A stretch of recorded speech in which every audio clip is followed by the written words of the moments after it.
ഈ SLC കഴിഞ്ഞ് commerce എടുക്കുന്ന കുട്ടികൾ നേരിടുന്ന ഏറ്റവും വലിയ പ്രശ്നം എന്താണെന്ന് അറഫയ്ക്ക് തോന്നുന്നത്? അവർക്ക് ഒട്ടും പരിചയമില്ലാത്ത വിഷയങ്ങളാണ് അവർ പഠിക്കാൻ പോകുന്നത്. പുതിയ സബ്ജക്ട്സ് അല്ലേ? പുതിയ സബ്ജക്ട്, അതാണ് അവർ നേരിടുന്ന ഏറ്റവും വലിയ പ്രശ്നം. അപ്പൊ റയാൻ സാറേ, അങ്ങനെ കുട്ടികൾ നേരിടുന്നുണ്ടെങ്കിൽ അതിന് സൊല്യൂഷൻ കൊടുക്കാൻ നമ്മുടെ ഉത്തരവാദിത്തം. സാറിന് എന്താ തോന്നുന്നത്, എന്ത് പരിഹാരം ചെയ്യാൻ പറ്റും നമുക്ക്? അതിന് നമ്മൾ കൊടുക്കുന്ന പരിപാടിയാണ് ഒരു ബ്രിഡ്ജ് കോഴ്സ്. ബ്രിഡ്ജ് കോഴ്സ് കൊടുത്താൽ മതി, ഫ്രീ ആയിട്ട് കൊടുക്കാം. ബ്രിഡ്ജ് കോഴ്സ് ചെയ്ത് കഴിഞ്ഞാൽ ഈ ഒരു പ്രശ്നം പരിഹരിക്കാൻ പറ്റും. അപ്പൊ അങ്ങനെയാണെങ്കിൽ എനിക്ക് തോന്നുന്നു വരുന്ന ആഴ്ച തന്നെ ചെയ്യാം. എന്തിനാ ലേറ്റ് ആക്കുന്നത്? എന്താ ബ്രിഡ്ജ് കോഴ്സ് എന്നൊരു സംശയം ഉണ്ടാവും. സാർ പറഞ്ഞു. Okay, yes.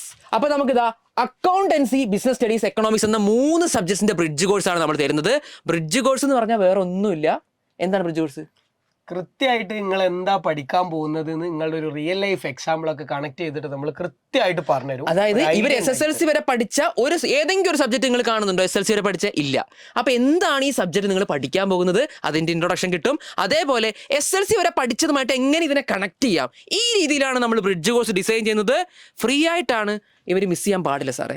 അപ്പൊ ഇവർക്ക് എന്താ ചെയ്യാം? മിസ് ചെയ്യാൻ മറന്നു പോകും ചിലപ്പോൾ. എന്ത് ചെയ്യാൻ പറ്റും? മൺഡേ 7 മണിക്കും, ബിസിനസ് സ്റ്റഡീസ് വെനസ്ഡേ 7 മണിക്കും, എക്കണോമിക്സ് ഫ്രൈഡേ 7 മണിക്കുമാണ് നമ്മൾ കോഴ്സ് പ്രൊവൈഡ് ചെയ്യുന്നത്. അപ്പൊ ഇപ്പൊ തന്നെ നിങ്ങൾ സേവ് ചെയ്ത് വെച്ചോ. അക്കൗണ്ടൻസി തിങ്കളാഴ്ചയാണ്, ബിസിനസ് ബുധനാഴ്ചയാണ്, എക്കണോമിക്സ് ഫ്രൈഡേ ആണ്. 7 മണിയാകുമ്പോൾ നമ്മുടെ ചാനലിൽ വന്നാൽ മതി അല്ലേ?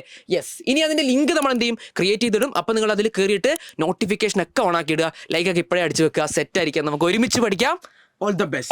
Bye.